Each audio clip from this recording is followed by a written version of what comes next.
Hello and welcome to Discourse on Global Television. I am your host Priscilla Obasi, and today we're going to be unpacking one of the most pivotal developments in the energy sector in Nigeria and the rise of the Dangote refinery, its potential to reshape the oil and fuel markets, and the broader implication for Nigeria's economy. Now, let's start by giving a little background. Nigeria has long been an oil-rich nation. I know a lot of us heard it growing up that we're blessed with oil. Yet, its refining capability and capacity has historically lagged behind the demand, behind behind its potential. For decades, the country has relied heavily on oil, importing refined petroleum products despite being one of the top crude oil producers in Africa. Now, this reliance has contributed to fuel scarcity, price volatility, and reoccurring public frustration. Dangote Refinery, the largest single-train refinery in the world, designed to process 650,000 barrels per day. Recently, the refinery achieved full operational capacity, marking a major milestone for Nigeria's domestic refining landscape. The breakthrough is expected to reduce dependence on imports, improve fuel security, and stabilize domestic prices. In parallel, Dangote's recent decision to cut off oil and petrol prices has sent ripples across the downstream sector.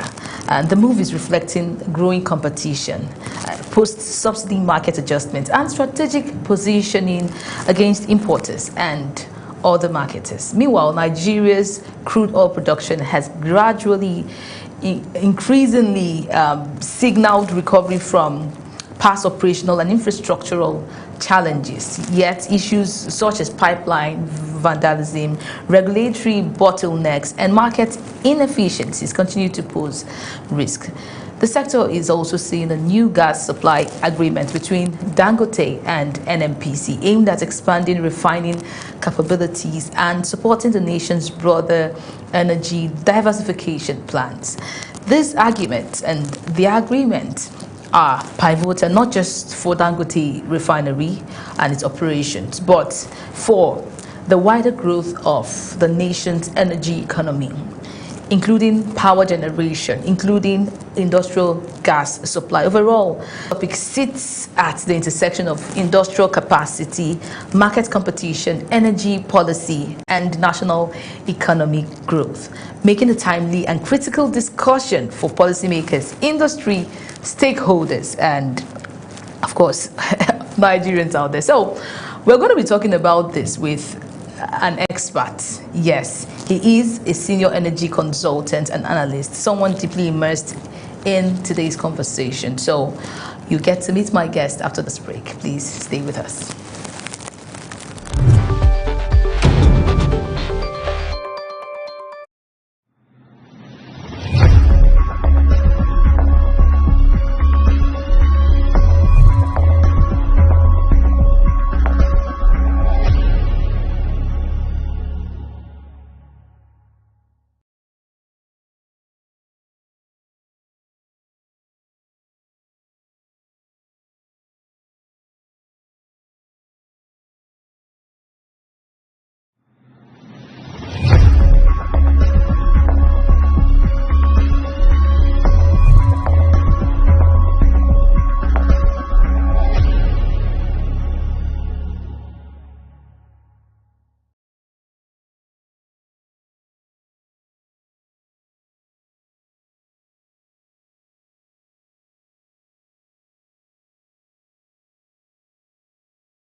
Thank you very much for still being here with us. Now, before we join our guests, let's just have Nigeria's historical refining challenges. We want to outline it. And now, despite Africa's largest crude oil, right?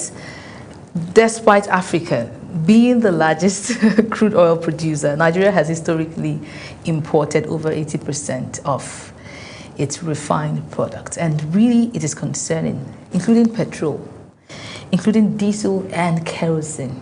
You heard that. And local refinery operated by the government suffered from inefficiency, it suffered poor maintenance, it has suffered corruption, it has suffered all of this, resulting to frequent fuel shortages and skyrocketing prices. Now, this has led to a market heavily dependent on importers, leaving Nigerians vulnerable to global price fluctuations and foreign exchange volatility. For decades, the dream of energy, self-sufficiency, seemed elusive until Dangote Refinery entered into the scene, entered the picture. The Dangote Refinery, located in Lekki, Lagos, is designed to process 650,000 barrels of crude oil per day, making it the largest single train refinery in the world.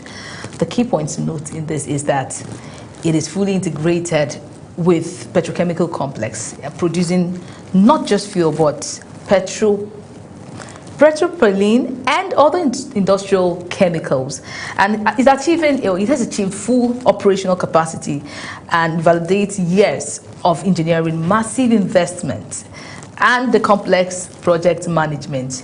This breakthrough is expected to reduce, or has been expected to reduce, dependency on imported petrol, saving billions of foreign exchange annually and stabilizing the domestic market. But up till now, you know, when the new administration came into power, one of the things they did was remove fuel subsidy. And when the subsidy removal was done, they totally removed the fuel subsidy. When it was done, Nigerians hoped that this money will be put back, even at least into the oil and gas sector, so that we would have our refineries working. Aside that, monies have also been pushed to revive our refineries. But up till now, we don't have a functional refinery. The funny part, or the irony of the whole thing, is that Nigerian refineries still pay staff. So what exactly are they paying for? One would want to ask. Now, recently, when Dangote announced the reduction in petrol prices, right, it created a ripple effect across the downstream market. And the move signaled growing competition amongst traditional importers. It signaled challenges. It actually challenges old prices, right? The old pricing structure that has been established during the subsidy era, and it offered potential relief for consumers, but also raises questions about sustainability and long-term impact on other marketers. So, Nigeria's crude oil production has been an upward trend, recovering from disruptions caused by militancy, caused by pipeline vandalism, and the infrastructural decay. Production increases support to the refineries' feedstock needs. However, challenges like thefts, challenges like sabotage, and regulatory bottlenecks remains threatening both production targets and market stability. So, the Dangote refineries signed for major gas supply deals with the NNPC, essential for refining operations and broader expansion. And gas is critical not just for refining, but also for power generation and industrial use, contributing to Nigeria's diversification goals. So all of this is what we want to outline on today's conversation with our guests. We want to see how far we have gone, or how far the Dangote refinery has gone with its with the company itself, and how it has impacted our, our oil sector, our economy at large, even we want to trickle it down to the effect on the common man out there, right? So the agreement has signaled the shift from crude export reliance to domestic industrial development, creating opportunities in employment, energy security, and economic growth. Okay, so we have an energy expert on the show today to help us make sense of all the jargons that maybe you've heard, basically because you're not in the field. But he will help us understand all that is happening, or all that has been happening in the oil sector. You're welcome, Dr. Wisdom Enang. Much great pleasure. Thank you. Thank you very much, sir, for joining us. Always a pleasure to have you on Discourse. Thank you. Okay, sir, to start off, can you briefly summarize what it means for Dangote Refinery to hit full capacity at 650,000 barrels per day? Oh, it's a very great news for the industry, and more so, I think, is shifting Nigeria from a point where we're not only trying to be energy sufficient, but to be a next exporter of energy. And, just to say that, we only just started, the party has just got started, because we hear that the Dangote is going to double, I think more than double all of that. We're headed for even a better capacity than what we have now. Well, it just shows, first and foremost, what we can achieve as a country if we put our minds to it. And the other thing is that it also shows, very importantly, that we could have a private sector-led industrialized economy. And more so, I think right now we're getting past the point where fuel queues used to be a predominant theme, both in the Yuletide season and even in the early parts of the new year. Now we're getting past that point, so we're already ticking the the availability box for PMS and diesel, for example.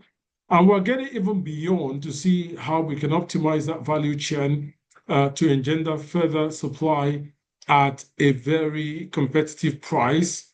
Right now, we're even seeing the very robust competition between the Dangote and the international imported variant. So that shows us that we have a pretty matured ecosystem that is providing the best of both worlds, satisfying supply as well as ensuring very competitive pricing for Nigerians.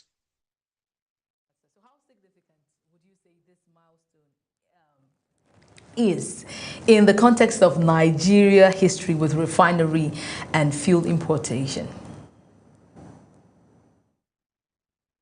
Come again. I didn't hear the later part, the earlier part of that question. Please come again. This milestone in the context of Nigeria's history with refining and fuel importation. Right. Like I said, that milestone is very important because it gives us, a brand new. I think we're breaking and resetting our own targets when it comes to being able to meet our domestic consumption levels. And in terms of energy sustenance, it is very important. I mean, well beyond the refining history, let's look at it from a standpoint of the FX spendings that we do make for fuel importation and all of those subsidy payments. I think that is now becoming a thing of the past, and we're having a very robust competition that is going to, like I said, engender, competitiveness of the entire sector. Meaning price decline is not driven by subsidy payments, but rather it is driven by a very good interaction elastic interaction between demand and supply. So it's not only something that marks a historical landmark, it is also something that signals a transition from an economy where things are sort of makeshift to an economy where things are very competitive And there is that parity between what the world's economic playbook is doing and what Nigeria's economic playbook is doing. And that's further opens our sector up for competition and foreign direct investments.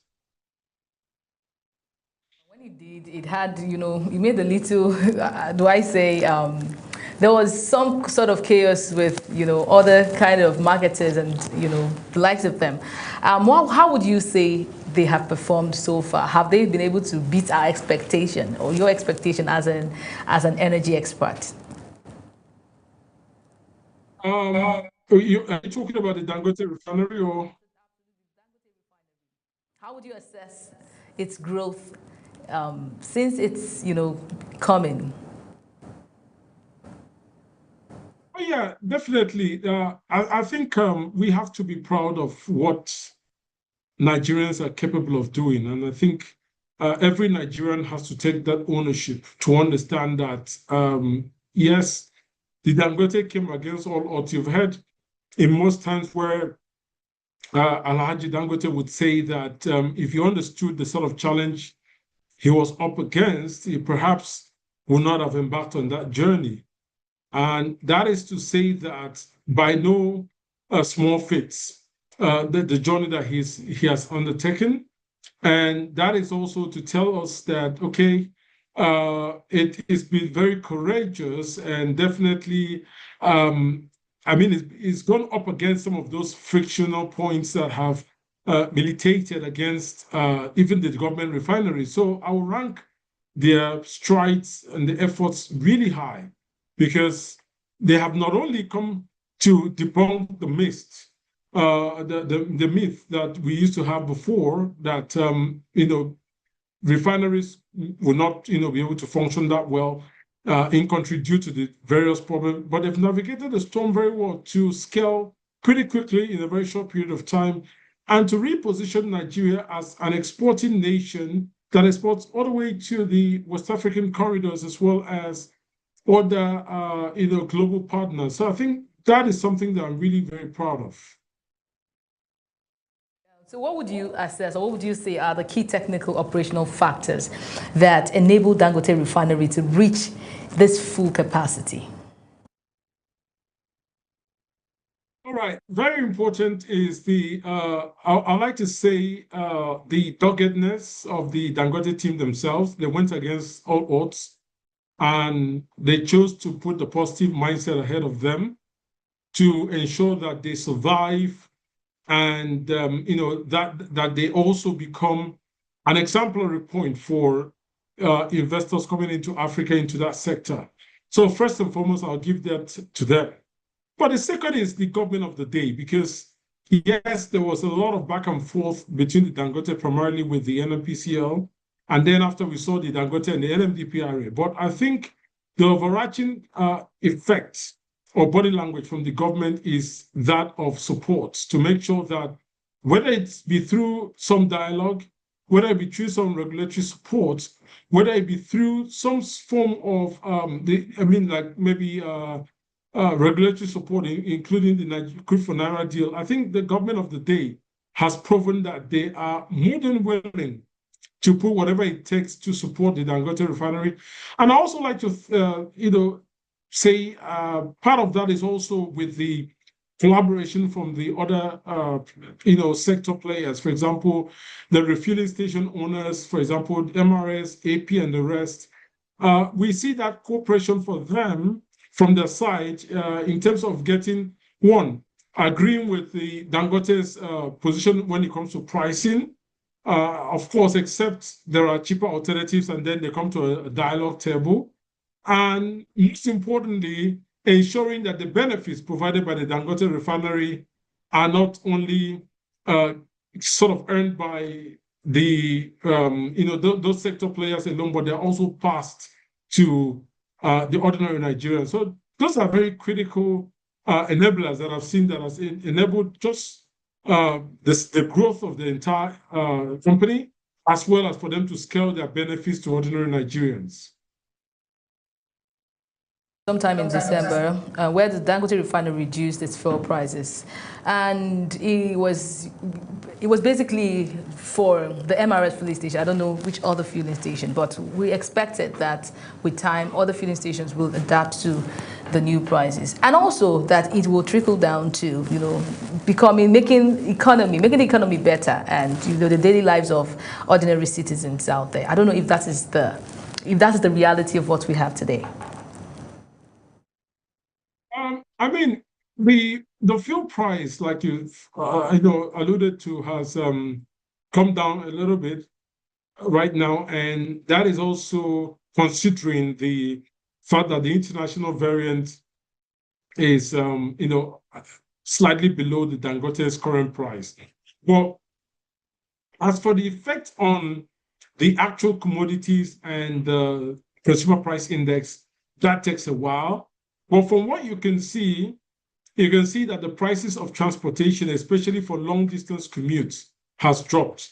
Partly because we have come through the Yuletide season, but also partly because the fuel prices have stabilized at the levels that I would like to say are below the levels that the transportation companies were expecting. So we've seen prices come, for example, from if you were traveling in December from Lagos to Akwa Ibom, for example, by road, you'll be spending about something to 80,000, depending on the transportation company. But right now, it's 36,000. So partly because of the Yuletide season, and partly because the fuel prices have stabilized, at a threshold that still portends profitability for those companies. But what is interesting to note is all of these also cascades to the cost of transportation of goods and services, which accounts to about 15 to 20% of the overall consumer price index, as well as the component for inflation. So yes, there is an elastic relationship. However, there's some sort of lead lag, because sometimes you find out that the fuel price drops, but the consumer price index doesn't drop automatically. It may take between a month and two for that effect to take place. But ultimately, there is that relationship between the price drop in fuel and the slight drop in the price of goods and services. Expected from this, we see in the with this. What do we expect from the Dangote energy surge? What do we expect as its effects? Sorry, come again. I can't hear you. 1,000 barrels per day surge. Yeah, please come again. I can't hear you.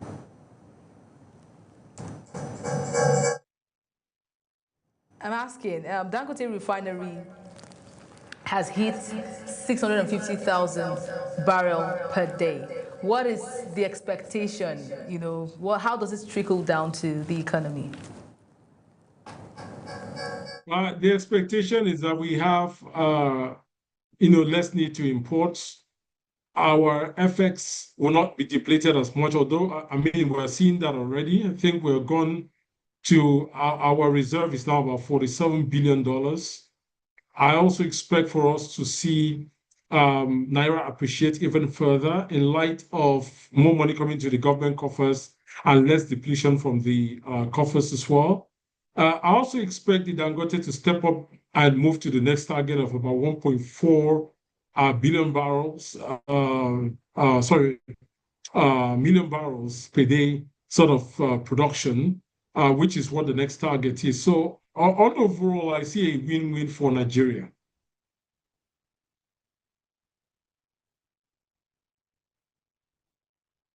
From this, but we'll just go for a very quick break. We return to the conversation talking about refinery breakthrough, petrol shakeup, and Nigeria's market, oil. Nigeria's oil.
Thank you very much for still being here with us. We're still talking about the Dangote refinery surge, the recent surge that has Dangote producing 650,000 barrels per day. I think this is a win, according to what our guest has said, a win for us all. And we are trying to understand what this means for our economy, the refinery breakthrough, the petrol shakeup, and Nigeria's oil market transformation. How can we assess it since the coming of the Dangote refinery? The Dangote refinery came with lots of controversies. A lot of people felt that, it wouldn't stand the test of time. A lot of people felt that, this is a welcome development. We don't need the market monopoly at this point in Nigeria. People felt Dangote coming would create some sort of monopoly that would, give some result that is not pleasant in the economy. But we are trying to analyze how effective or what impact the Dangote refinery has made since its emergence. And some people accuse Dangote of importing fuel despite local refining, a claim that the company has always denied. Policymakers and regulators are also navigating post-subsidy market realities, balancing the interest of local refiners, importers, and consumers. And the energy politics rather, in Nigeria often intersects with economic policy, with public perception, and with the national development goals. So, the coming of Dangote refinery, like we established, came with its controversy. At some point, we had some marketers go on strike. At some point, we saw drama between drivers association, tanker drivers association, and name it. But I believe that we've gone past that, and at this point, we are celebrating a major win for the Dangote refinery. The consumers potentially lower and more stable prices. Investors, what it means for the investors is that it's a sign that the large-scale local refinery can be more profitable and impactful. So we may want to ask, why have we not implemented this in our own local refineries? We always thought that it was impossible until Dangote came and showed us, okay, it's actually impossible. Despite all the investment we've made into our sector, where, we still haven't had a headway when it comes to our own refinery. So we're here with our guest. And he is still helping us understand, the impact so far, like we established. Thank you very much, sir, for still being here with us.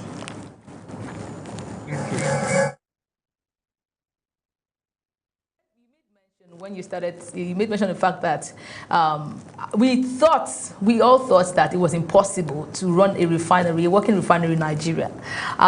Local refineries or, the NMPCs in the various states that it's been established has come out severally to say it is not working. And some Nigerians have given up on the fact that we can ever produce oil or petrol, refined fuel in our country.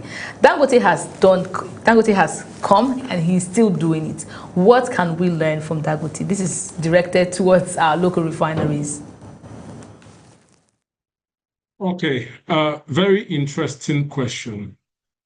I think the first lessons learned that we can gather from the Dangote refinery is the importance of making decisions based on economics and technical merits, not based on political pressure. Because the reason I say so is, if we take that refinery, for example, and the rhetoric around it, it is pretty clear that a lot of the repair or turnaround maintenance was ill-advised. The reason I say ill-advised is that perhaps we could have made up our minds perhaps to sell off those refineries at the time and build a brand new one, cognizant of the fact that they've been moribund for a while. And even when you decide to turn around those systems, you might not be able to turn all of them around. And you might even have some breakdown after you've turned around the previous one. And it might even be more expensive, considering you have to integrate a lot of those components from various manufacturers. So what that means is that we could have made a business decision to say, look, let's sell this thing off and use those proceeds, add some money to it, and build a fresh one with, an extended life. That is something we could have done. The other thing is in the operation of the maintenance of the, the facility. I agree that the government can own a facility, but I do not necessarily think it is in the benefit of the government to actually run that facility. I think it could be owned from an investor standpoint, but they should, it should be given to a private sector player to run. And because if you look at the Dangote, for example, those are run by some of the best experts that can run them. The decisions are purely business decisions. There's no sentiment attached to it. And that is why the Dangote has been able to surmount all the odds and be able to make a very attractive investment proposition, attracting buyers and even investors from even, within the country and beyond the country, even up until America, for example. That's very key. The other key thing about refinery is scale, because I like to say the profitability margins on the refinery is quite small. Scale is really important. You need to build and operate at a scale where you can make profitability. Let's take a specific lessons learned scenario. In the government-owned refineries, a lot of the operating envelope, we were told that those facilities were underoperated. When you underoperate, you increase your cost of production. When you underoperate, you also increase the potential for you to have vibrations in the systems and failure. And when you underoperate in a system where the margins are even small at best case, it means that you are operating yourself for failure. So we can see that the Dangote refinery, after building its facility, despite being hampered by the limitations of the crude for naira deal capacity at the time, he was able to midwife a deal to allow for importation of WTI variant to ensure that it operates at the maximum capacity possible at each point in time. And that helps him to maintain profitable margins, to avert the possibility of breakdown of equipment, more so to be able to operate profitably. So I think we have a lot of lessons to learn, and we should always leave experts to take decisions and not decisions being superimposed from political actors on the technical team. For that, talking about political actors, sometime when this new administration came into power, the new government, they totally removed fuel subsidy. And part of the reasons was to put back money into the economy. One would have thought that this money would be put back into our refineries. But what would we even say about that decision? Was it really at this point, trying to look back and analyzing, can we say that it was worth the making?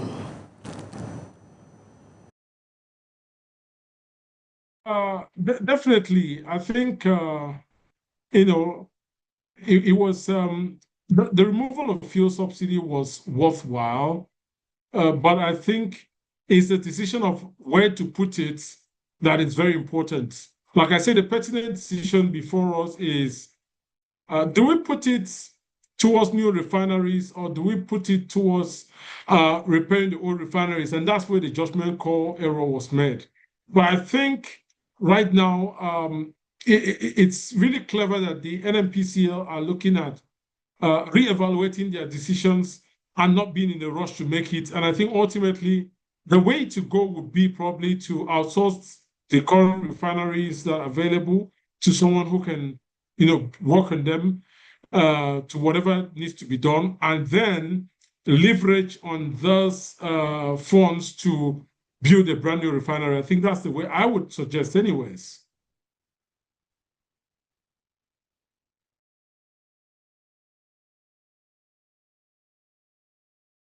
So, are you agreeing with that?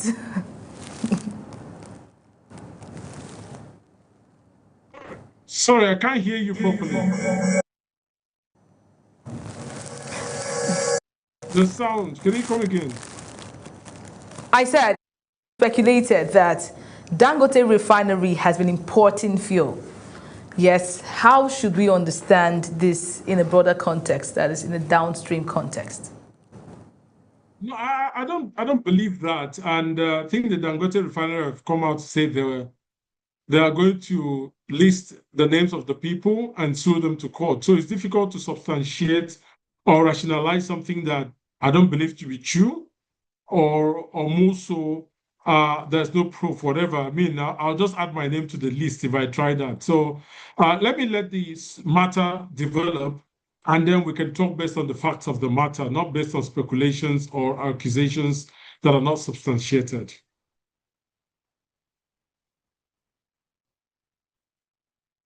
Investment in Nigeria energy infrastructure.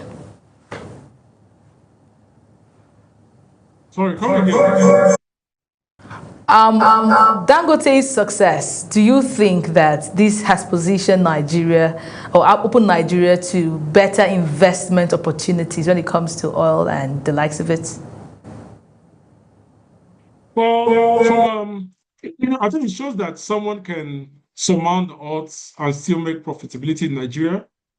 It does not erode the challenges because, like you've alluded to, the Dangote is a litmus test for the sort of possibilities that the Nigerian ecosystem offers.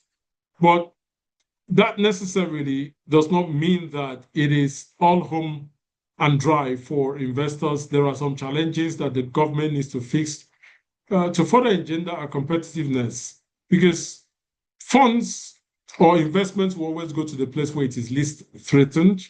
And currently, yes, in Nigeria, we are trying to put that value chain very attractive, but we need to know that we're not in isolation. We're competing with other people, and the only room at the top is the room for improvement.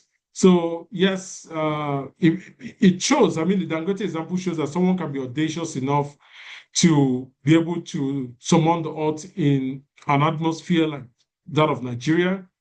But it also means that we have a lot to do to keep investors happy, so that they not only take a cue from the example of the Dangote, but they're also coming with a lot of other investment offers across the sector. It's not only the downstream sector; we still have the midstream sector, and all of that, and the gas sectors that are critically very important. Yes, keep quiet. Okay, thank you very much for that, sir. When the Dangote refinery started off or kicked off, we saw politics, but there were reactions from the marketers and other bodies in the oil production space. Right now, it looks like everyone is calm. No one is talking again. Are we expecting a comeback, or is it that it has been accepted? There are also concerns about monopolizing the market. Are all those concerns right now laid to rest because of the fact that we have seen, some sort of results with Dangote?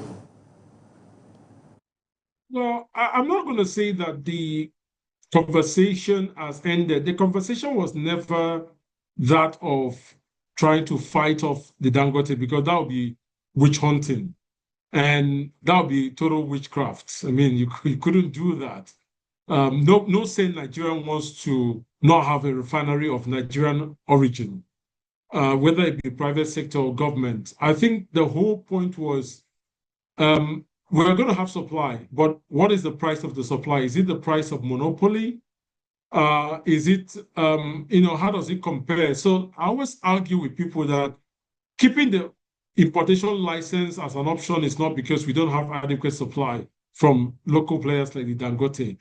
It is that we want to be able to price check and ensure that, the prices that Nigerians pay is the pricing that is not only going to engender the domestic refining, but it's also the pricing that ensures price reasonableness and competitiveness when you look at what we call an opportunity cost review standpoint. So I think very importantly that everyone that is arguing perhaps with the Dangote refinery, whether openly or secretly, accountability and ensuring that we engender a supply, but at a very, very profitable price. So it's a more of a case where I'll say is disagree to agree later. Thank you for that. So, would you say, or looking ahead, what are the three indicators, top three indicators we should watch to see if that infrastructure is working? Well, It is I working think already. regulatory support is a very key example. We need to continuously support those that dare to come into our industry. Those people take a lot of risk, and we need to support them a lot. The other thing is that in some areas like the infrastructure we're talking about, government needs to take the lead. We have a whole midstream sector for which I do believe that the government should, put together the best physical terms to make it attractive. Interestingly, in jurisdictions like the U.S., in Texas, and North Dakota, a lot of investors just come in and they build pipelines. And, people can come in and flow products through those pipelines and pay tariffs on those, services. And the pipeline owners build their pipeline, and that's all the job they do. So we must diversify beyond a point where it's only downstream and upstream. We need to grow the midstream to provide the infrastructure needed to circulate energy. Because remember, the pinnacle of energy is affordability, accessibility, and availability. Affordability is established through the elastic interaction between demand and supply, but accessibility needs to be provided for or provisioned using the infrastructure. That's accessibility, but availability is also about the government bringing a lot of wells and a lot of reservoirs on stream to make sure that we have ample gas supply to balance the needs for exportation and domestic consumption. When we do all of these, I think very critically, we will be able to grow a sector that is very competitive, but also, ushers in an industrialized era for Nigeria. In your opinion, or what do you think? How does the Dangote refinery compare with other major refineries globally in terms of scale and efficiency? Well, I mean, there is no competition. They're already becoming the world's largest refinery. There's no competition. I think they've set the tone for what is achievable if you put your mind to it, if you allow the experts to take decision. And I think right now the Dangote refinery is a very classical example of how to run and own a refinery. Gaining the impact it should gain, or the name it should gain with the whole Dangote refinery movement globally? Yeah, come again with that question, please.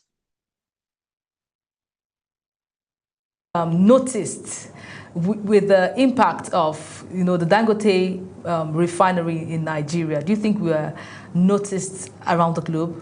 Do you think this has really helped us? Do you think this has put us on the map? Of course, definitely, because if you look at the map of shipments of cargoes of PMS before the Dangote came on board, and now it's a completely different thing. So there's no way you couldn't have noticed that. Right now, we used to see a lot of flight of refined products coming in from all over the world, including very substandard products. But now we're seeing very few of those flights coming. I mean, I don't literally mean they bring them through flights. I just mean the map.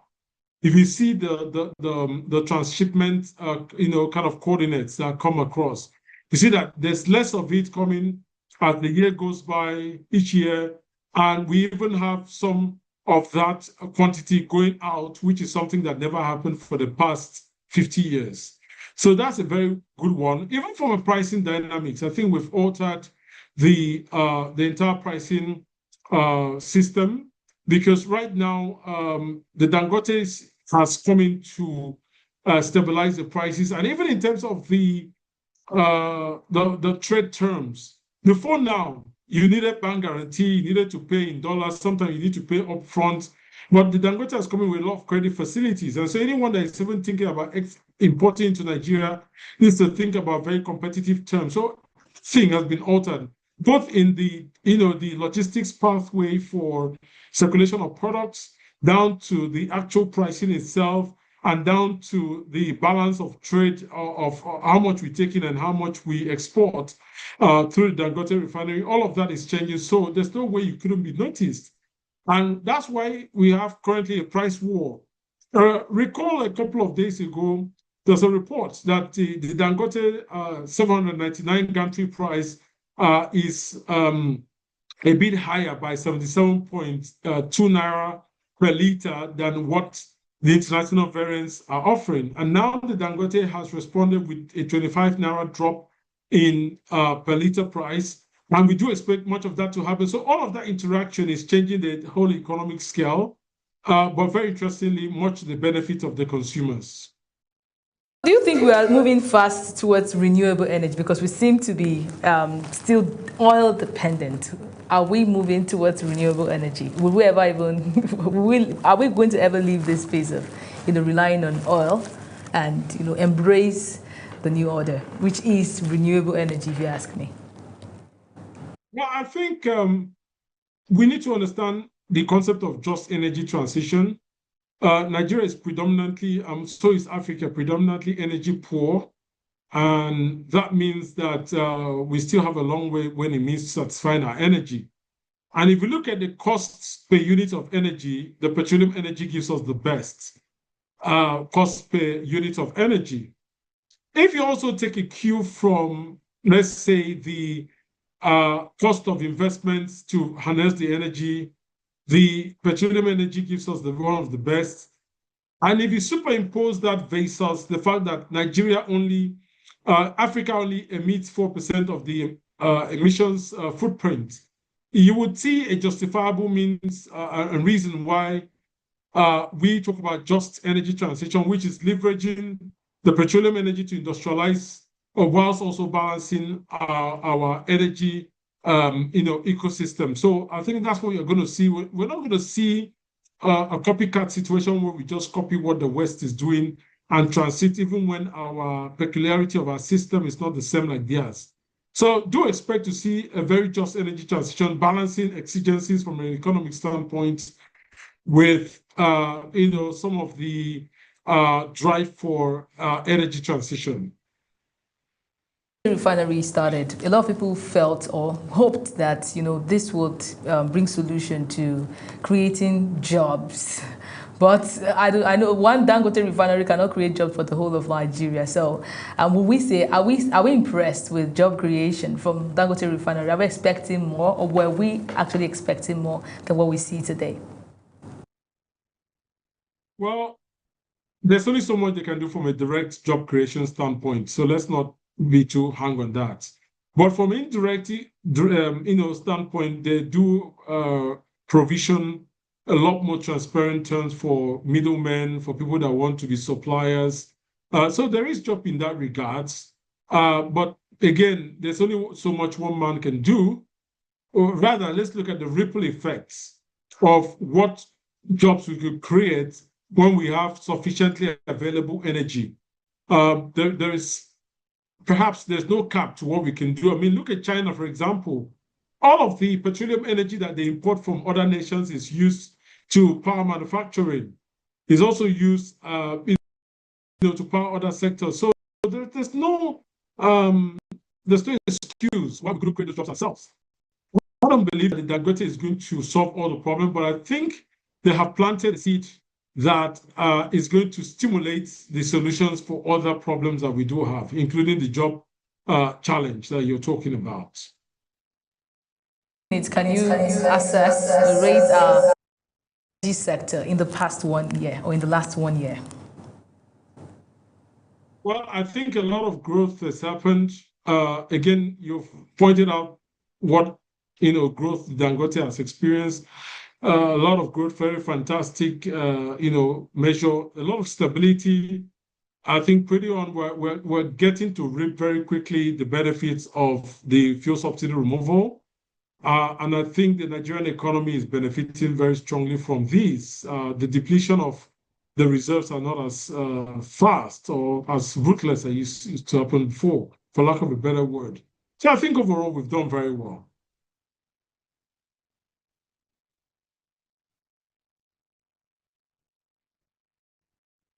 I go. What mechanism exists to ensure transparency in refining or refinery operations and fuel pricing? Well, the fuel pricing is controlled by demand and supply. The only thing is that when the Dangote adjust, because they're the largest, every other person adjusts, but it's being driven by demand and supply. As such, all the regulators can do is to make sure that there's full demand options to checkmate against monopoly, for example, keeping the possibility of import licenses open just to price check. But that is not even the best way. Ultimately, the only mechanism we have which can engender domestic production as well, is to license more refineries, support them to come up, so that ultimately we have more domestic supplies and we won't even have the context or the need for external imported options. Let's take a cue at the sort of success we have recorded in the telecom sector. We are not competing against imported options. Rather, we are competing against local options, and we continue to get the best value for money because there's so many networks and options for Nigerians to choose from. And so that competition is quite great and steep and much to the benefit of price stabilization for the ordinary Nigerians. The NMDPRA, how would you assess them so far since the creation of the Dangote refinery? Well, I think we've gone through very tough times with trying to get a harmony between the NMDPRA and, for example, the Dangote. Well, let's hold on that thought until the new team fully assess their measures, and then we can talk again on how we assess them. It's too early because I don't want to talk about, and maybe be pointing hands towards the team that has not settled in yet. The former team did their best, and they served their time. They've gone. We don't understand the challenges that must have kind of limited their efficiency. But let's only hope that those challenges are solved whilst we have this new team, and that the new team can put forward very good results for Nigeria. What are the add-ons? What would you say? I know you're not a Dangote refinery staff, but do you foresee any challenge that they have been going through? And generally in our oil sector, can you predict where we will be in the next 5 years? Well, the challenges are very, I think they're very clear. You don't need to be a staff to see the challenges that, like they talk about producing and scaling, and people are talking that they're importing. And that is something that also is a challenge. So the challenge of us taking ownership, whether from the government or from individuals, taking ownership of what has come to be the pride of Nigeria is one of the fundamental challenges that does exist, and I think we need to work that. But in terms of what I do expect, I think I expect us to continue to scale our domestic production. As we get up to 1.4 million barrels per day production, I expect us to scale. And ultimately, I think we'll scale to a point where we don't even need to talk about importation at all. I expect to see a much quicker efforts towards bringing on new refineries so that we can have a very healthy production coming in from various sources. I expect to also see us scale the capacity for the crude for Naira deal, and that would be, the basis to support refineries to come up. So I think all of those are going to crystallize between the next 2 to 5 years.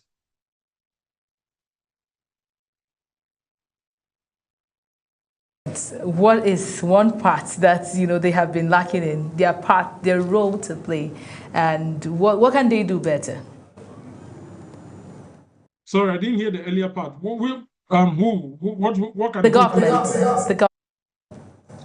Well, I think, like I said, we're navigating a lot of storm because we have some of the crudes that have been earmarked for crude-backed loans. So we are navigating a lot of storm when it comes to earmarking certain quota for domestic consumption.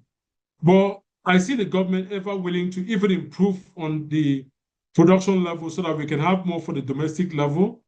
I will not begin to point blames. Rather, I would encourage them to continue to do as best as they can to support domestic refining sector, because it is when we consume the energy that we produce that we're one step towards industrializing our economy.